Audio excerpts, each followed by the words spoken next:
some settings. You can change from Full HD to SD footage.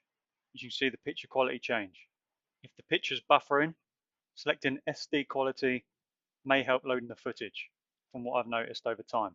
Screenshot will take a picture of what's on the screen. Tapping the record will record whatever's on the screen. Motion detection will take you to this settings, where you can adjust the sensitivity, create an alert plan. Here you can choose the alarm area, marking out areas you want to be alerted, and ignoring the areas that you haven't marked. You can scroll the icons left to get to the album, where you'll see your photos and videos. Press the settings cog in the top right corner. You'll get to this list of settings that you can adjust.